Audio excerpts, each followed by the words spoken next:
गुरुजी ये बताने की कृपा करें कि क्या ये संभव है कि जिंदगी में जो भी होता है वो ठीक होता है। आपके लिए सब कुछ ठीक नहीं हो सकता। आपके लिए वही ठीक होगा जिसमें सुख मिलता है, और वह गलत होगा जिसमें दुख मिलता है। जब तक आपको दुख मिलता है तब तक सभी कुछ ठीक नहीं हो सकता। मान लो अगर किसी माँ का बच्चा पैदा होते ही मर जाए तो आप कैसे कहेंगे ठीक हुआ। तुम जिससे प्रेम करते हो वह तुम्हें न मिले तो कैसे कह सकोगे ठीक हुआ। जीवन भर हम जो भी करते रहे कि हम ठीक कर रहे हैं और परिणाम बुरे आ रहे हैं तो आप कैसे कह सकते हैं कि ठीक हुआ। नहीं कह सकते। क्यों? क्योंकि जिन कारणों से मनुष्य का सुख सद जाता है वह हमें ठीक मालूम पड़ते हैं, और जिन कारणों से मनुष्य का सुख नहीं सद पाता है वह हमें ठीक मालूम नहीं पड़ते। जब तक स्वस्थ रहने की आकांक्षा है तब तक बीमारी तो शस्त्र दिखाई देगी ही, और जब तक जीवन जीने की चाह है जब तक मौत तो बुरी दिखाई देगी। जब हम किसी चीज को ठीक और गैर ठीक कहते हैं तो इस संदर्भ में हम अपनी आकांक्षाओं की खबर देते हैं, तो यह एक सांत्वना ही है, कॉन्सोलेशन है। मगर इस सांत्वना में कुछ आनंद नहीं होगा, सिर्फ एक निराशा या उदासी होगी। इस वक्तव्य में विजय की घोषणा नहीं है, इस वक्तव्य में पराजय को स्वीकार करना। कुछ नहीं कर पाते हैं तो समझा लेते हैं अपने आप को कि सब ठीक है। लोमड़ी की कहानी सभी ने सुनी। अंगूर खट्टे हैं। जब लोमड़ी को अंगूर खट्टे मालूम पड़े क्योंकि वह उन तक पहुंच ही न सकी, लोमड़ी ने बहुत छलांग मारी लेकिन अंगूर के गुच्छे तक न पहुंच सकी।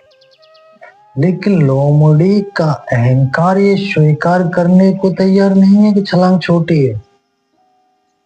लोमड़ी का अहंकार तो यही कह रहा है कि अंगूर खट्टे हैं। इसी कहानी का मैं पार्ट 2 सुनाता। अंगूर मीठे हैं। यह लोमड़ी चालाक तो थी। जानवरों में लोमड़ी सबसे ज्यादा चालाक होती है।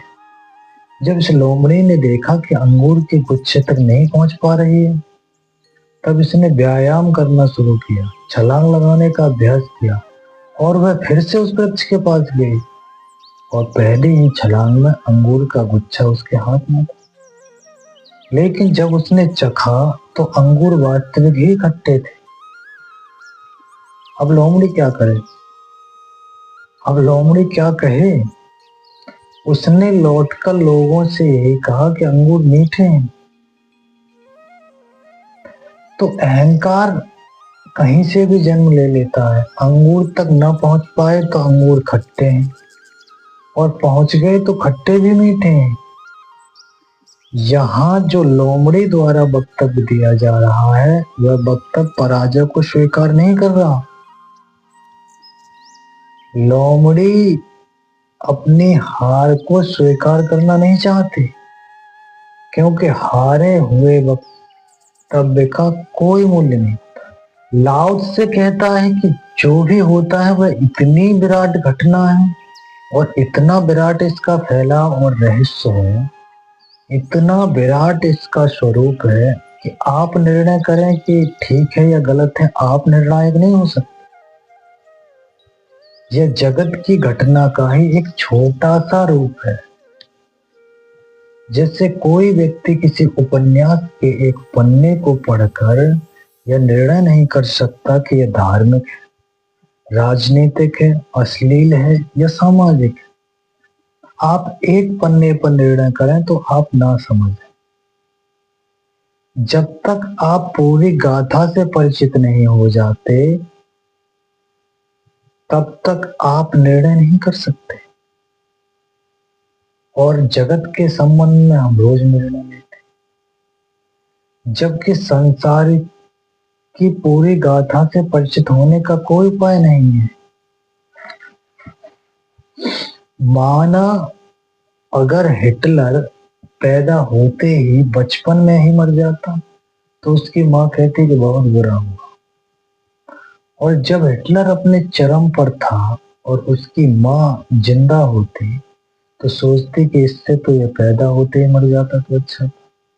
लेकिन हिटलर भले ही मर गया, लेकिन हिटलर ने जो किया वो सक्रिय है।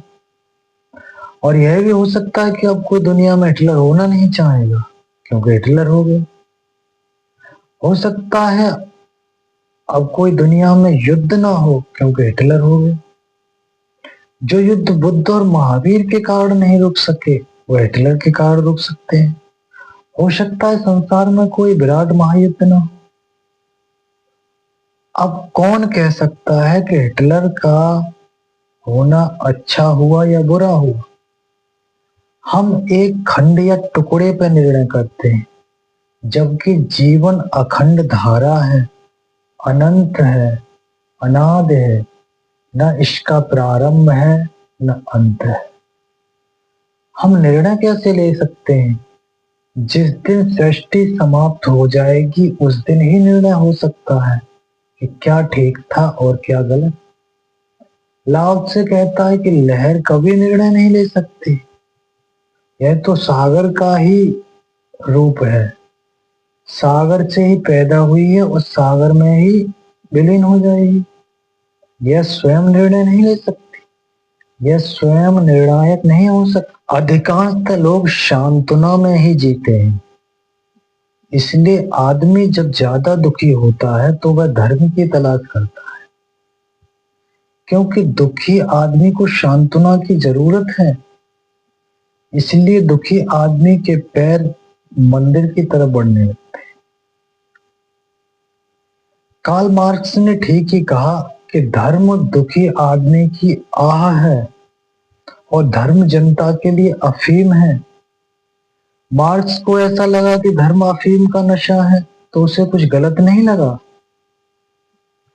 यदि हम दर्द में हो तो डॉक्टर भी दर्द को नशा देकर ही भुलाता है।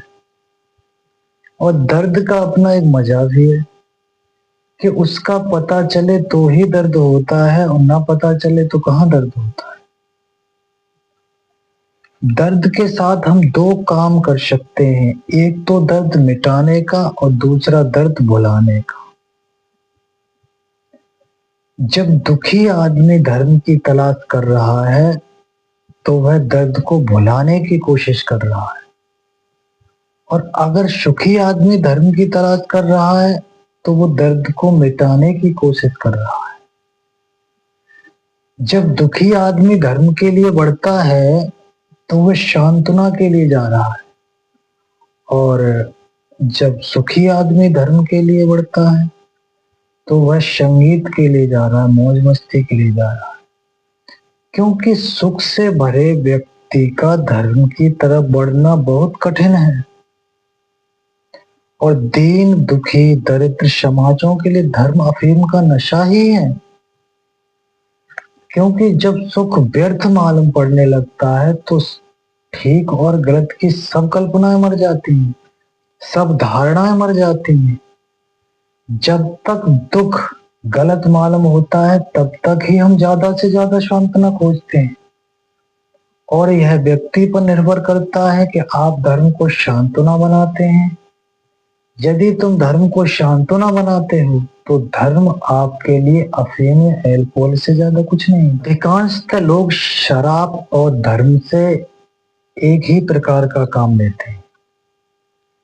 जो लोग शराब से काम लेते हैं वह धर्म की फिक्र नहीं करते, और जो लोग शराब से काम लेने में डरते हैं वह धर्म से वही काम ले लेते।